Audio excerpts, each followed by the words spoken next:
Always welcome साथियों, digital class हमेशा आपके साथ। साथियों, अपनी बेसिक थर्मोडायनेमिक्स की सीरीज चल रही है। जो भी कंटेंट अब तक आपने पढ़ा है और आगे इस वीडियो में पढ़ने वाले हैं, सारे नोट्स पीडीएफ फॉर्मेट में डाउनलोड किए जा सकते हैं। जिस तरह से अपनी strength of materials, fluid mechanics and machine series complete हो चुकी है, सारे नोट्स पीडीएफ फॉर्मेट में अवेलेबल हैं।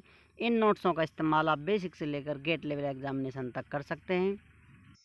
इससे पिछली वीडियो में साथियों हमने पढ़ा था, क्लोज सिस्टम को डिटेल में डिस्कस किया था। अब उसके कुछ स्पेशल केसेस देख लेते हैं साथियों। यहाँ पर स्पेशल केसों में आप देखेंगे साथियों, इस प्रकार से एक आपका सिस्टम बना हुआ है, यहाँ आप देख सकते हैं।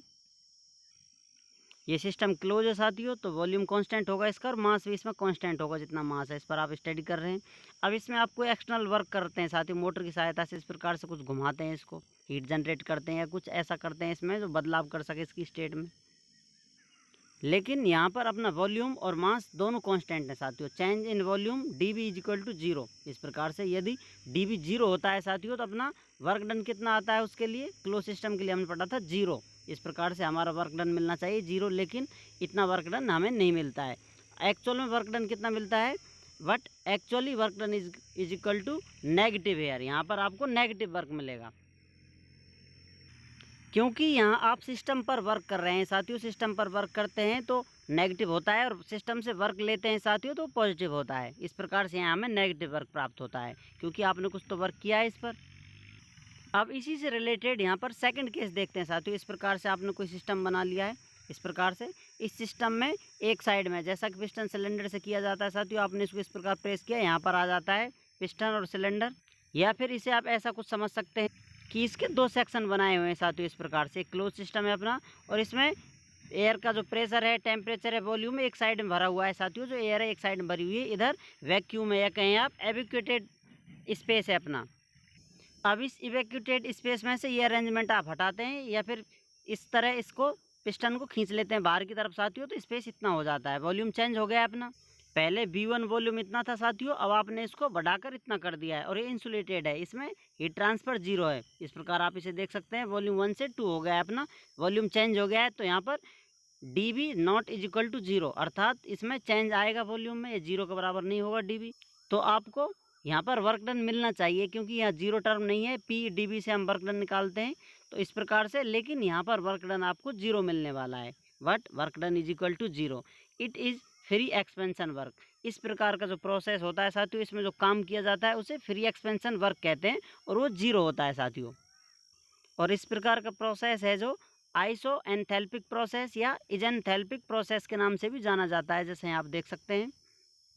अब यहाँ पर आपने ये वॉल हटाई साथियों, फिर इसको नीचे निकाल लिया, तो इस प्रकार से इसमें एयर है जो पूरा स्थान घेर लेती है, तो इसमें कोई रेजिस्टेंस नहीं लगता है। इस वजह से यहाँ पर वर्क 0 हो जाता है हमारा, जैसा आप देख सकते हैं नोट्स में यहाँ पर लिखा हुआ है। Expansion against evacuated chamber is known as free expansion. Free expansion work is 0 because there is no resistance against expansion. यहाँ पर कोई रेजिस्टेंस नहीं है एक्सपेंशन के अगेंस्ट, तो यहाँ पर हमें वर्क 0 होता है साथियों प्राप्त, क्योंकि इसका वॉल्यूम चेंज करने में आपने कोई रेजिस्टेंस फेस नहीं किया है, इसलिए आपका वर्क डन 0 होगा। और जो प्रोसेस है अपना freely expansion is highly irreversible process. यहाँ पर जो अपना प्रोसेस लिया है साथियों, ये हाईली इरिवर्सिबल है, रिवर्सिबल प्रोसेस नहीं है। और जो हम पढ़ते आए हैं फॉर्मूला साथियों, ये रिवर्सिबल प्रोसेस के लिए था। Be use to reversible process work done is equal to integration PdV। तो यहाँ पर साथियों अपन को वर्क डन 0 मिला है, और ये वर्क डन रिवर्सिबल प्रोसेस के लिए था। यदि इस सिस्टम को हम if we do del Q is equal to 0, यहाँ पर इसको इंसुलेट कर देते हैं साथियों, तो हमें इक्वेशन लगाएंगे इसमें फर्स्ट लॉ ऑफ थर्मोडायनेमिक्स। तो यहाँ पर डेल Q अपना 0 हो जाएगा साथियों। फ्री एक्सपेंशन वर्क 0 होता है, तो अपने इंटरनल एनर्जी में चेंज कितना होगा साथियों, 0 होगा। इंटरनल एनर्जी टेम्परेचर का फंक्शन है, तो टेम्परेचर में इंटरनल एनर्जी में कुछ चेंज नहीं आ रहा, तो टेम्परेचर भी कांस्टेंट होगा। Then T2 is equal to T1। तो इस प्रकार आप कह सकते हैं जो टेम्परेचर अपना कांस्टेंट है।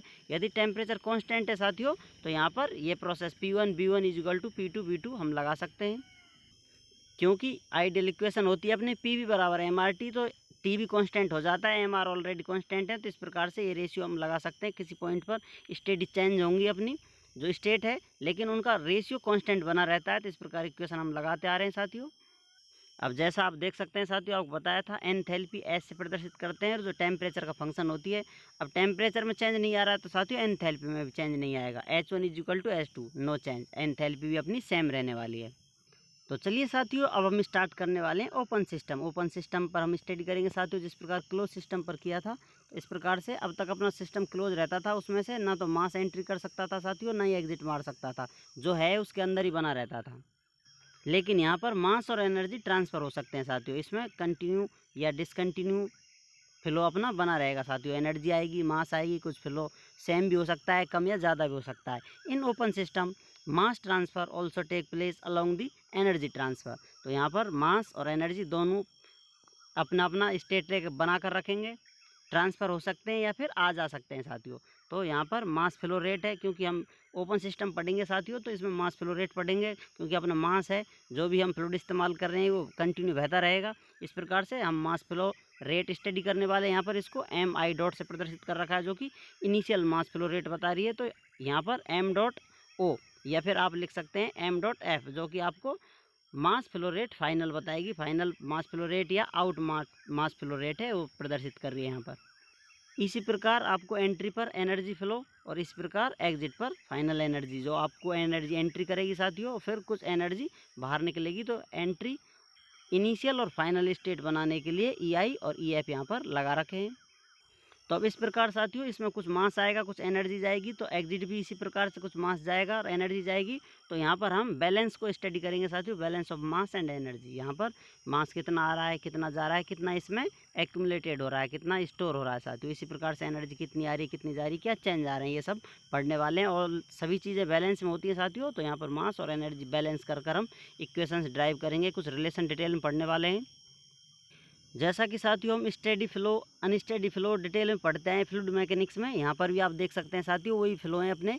ए system is said to be steady flow when property do not change with respect to time, otherwise it is called unsteady flow. जैसा आपको बताया था साथियों, सिस्टम में जिस मास फ्लो रेट से मास आ रहा है, उसी रेट से बाहर जा रहा है साथियों, और चेंज नहीं हो रहा है टाइम के साथ, तो ये अपना स्टेडी फ्लो हो जाता है। और इसमें चेंज आ रहा है साथियों, यहाँ से कुछ मास आ रहा है, कुछ इसमें स्टोर हो रहा है, कुछ फ्लो कर रहा है साथियों, या फिर स्पीड कम ज़्यादा हो रही है साथियों, तो ये अनस्टेडी फ्लो हो जाता है अपना।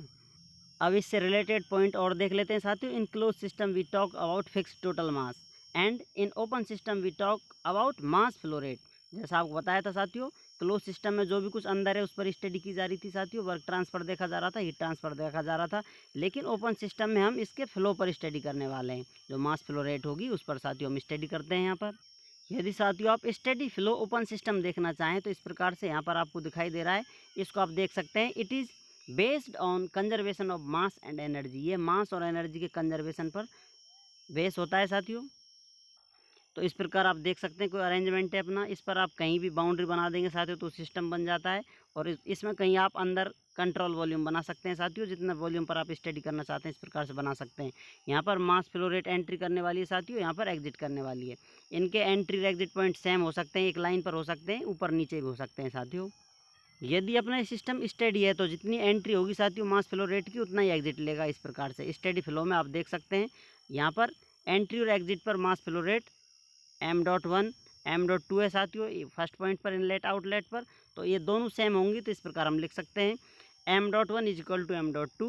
तो ये दोनों बराबर हैं साथियों, किसके बराबर है, मास फ्लो रेट के, जिसको M डॉट से हम प्रदर्शित करते हैं। और डिटेल स्टडी करने से पहले साथियों कुछ बेसिक टर्म्सों के बारे में जान लेते हैं। जैसा कि आप जानते हैं, डेंसिटी, जिसको रो से प्रदर्शित किया जाता है, किसके बराबर होती है, मास अपॉन वॉल्यूम। तो इस प्रकार आप लिख सकते हैं M divided by V, mass upon volume होता है साथियों। अब इससे आप लिख सकते हैं mass is equal to density into volume. तो इस प्रकार आप लिख सकते हैं। अब इसको टाइम से आप डिवाइडेड कर दें तो आपको मास फ्लो रेट मिल जाती है। तो इसके लिए हम इसको टाइम से डिवाइड कर दिया है साथियों। यहाँ पर डेंसिटी को सेम ले लिया है, और वॉल्यूम को एरिया इंटू लेंथ लिख सकते हैं, डिवाइड बाई टाइम दोनों तरफ कर दिया है। तो हमें फाइनल इक्वेशन मिलती है M dot is equal to rho A C के बराबर। सी क्या है साथियों, यहाँ पर ये सी वेलोसिटी है, क्योंकि इसको मास फ्लो रेट बना देंगे आप साथियों, और रो और ए को, एरिया को आप साथ ले लेंगे, लेंथ डिवाइडेड बाई टाइम होगी साथियों, जो कि वेलोसिटी एक्सप्रेस करेगी आपको। जैसा कि वेलोसिटी की यूनिट होती है मीटर पर सेकंड, या फिर आप किसी और यूनिट में भी चेंज कर सकते हैं। तो वहाँ पर इस प्रकार से जो वेलोसिटी होती है अपनी डिस्टेंस बटे टाइम होती है। तो इस प्रकार से आप देख सकते हैं, ये अपनी सी वेलोसिटी हो जाएगी। तो हमें फाइनल इक्वेशन मिल जाती है, जैसा फ्लूइड मैकेनिक्स में पढ़ा था साथियों, सेम इक्वेशन वही है। यहाँ पर वेलोसिटी सी होती है। आप चाहें तो किसी और लेटर से भी एक्सप्रेस कर सकते हैं। इफ़ रो ए सी, जो ये इक्वेशन है साथियों अपनी, if rho A C is constant, यदि ये कॉन्स्टेंट बनी रहती है, नियत बनी रहती है साथियों, देन आप लिख सकते हैं साथियों rho one A one C one is equal to rho two A two C two के बराबर लिख सकते हैं साथियों। क्योंकि ये कांस्टेंट क्यों बनी रह सकती है, क्योंकि साथियों स्टेडी फ्लो ओपन सिस्टम है, अपनी फ्लो रेट चेंज होने वाली नहीं है, तो यहाँ पर ये कांस्टेंट बनी रहेगी। तो इस प्रकार हम लिख सकते हैं किसी पॉइंट पर जितनी वेलोसिटी होगी साथियों, इस प्रकार से उसका एरिया से डेंसिटी से मल्टीप्लाई करेंगे तो ये नियत बने रहते हैं। कहीं वेलोसिटी अधिक होती है, कहीं कम होगी, इस प्रकार से बैलेंस कर लेते हैं साथियों अपने आप को। तो इस कांस्टेंट रिलेशन से हम लिख सकते हैं rho one A one C one is equal to rho two A two C two. अब जैसा कि साथियों स्पेसिफिक वॉल्यूम को किस प्रकार हम न्यू से प्रदर्शित कर सकते हैं, या फिर कहें 1 डिवाइडेड बाई रो के बराबर होता है मीटर क्यूब पर किलोग्राम। इस प्रकार से आप यूनिट लिख सकते हैं इसकी, ग्राम किलोग्राम, ये यूनिट जौन सी यूनिट आप इस्तेमाल कर रहे हो यूनिट लिख सकते हैं साथियों। यहाँ पर डेंसिटी किलोग्राम पर मीटर क्यूब होता है साथियों, तो ये डेंसिटी का अपोजिट होता है। तो इस प्रकार ये भी इसकी जो यूनिट है वो भी चेंज हो जाती है, उल्टी हो जाती है साथियों। तो यहाँ पर ये डेंसिटी की या कहें स्पेसिफिक वॉल्यूम की यूनिट बन जाती है। तो इस रिलेशन से हम लिख सकते हैं साथियों, यहाँ पर जो अपना रो है साथियों उसको रिप्लेस कर सकते हैं। जैसा आप देख सकते हैं साथियों, इस रिलेशन को अब इस प्रकार अपडेट कर सकते हैं इस रिलेशन से। तो किस प्रकार कर सकते हैं साथियों, A1C1 है साथियों, डिवाइडेड बाई 1 बाई आप कर देंगे डेंसिटी को इस प्रकार से, तो डेंसिटी ऊपर जाकर मल्टीप्लाई हो जाती है, तो सेम इक्वेशन मिलती है। तो इस प्रकार साथियों इस 1 डिवाइडेड बाई डेंसिटी या रो को आप किस प्रकार लिख सकते हैं, न्यू से लिख सकते हैं साथियों, जो यहाँ पर आपको रिप्लेस कर दिया गया है। तो इस प्रकार से हमें न्यू रिलेशन मिल जाता है, या कहीं न्यू इक्वेशन मिल जाती है A1C1 divide by nu 1 is equal to A2C2 divide by nu 2 के बराबर। यहाँ से आगे जानेंगे साथियों, डिटेल स्टडी करेंगे हम ओपन सिस्टम पर। उम्मीद करते हैं साथियों वीडियो में दी गई जानकारी आपको अच्छे से समझ में आई होगी। अभी भी आपका कोई कन्फ्यूजन रह जाता है तो आप हमसे कमेंट कर पूछ सकते हैं साथियों। आप चाहें तो कांटेक्ट कर सकते हैं, कांटेक्ट लिंक आपको वीडियो डिस्क्रिप्शन में मिल जाएगी। वीडियो को अंत तक देखने के लिए, चैनल को सपोर्ट करने के लिए आपका बहुत बहुत धन्यवाद। जय हिंद, वंदे मातरम।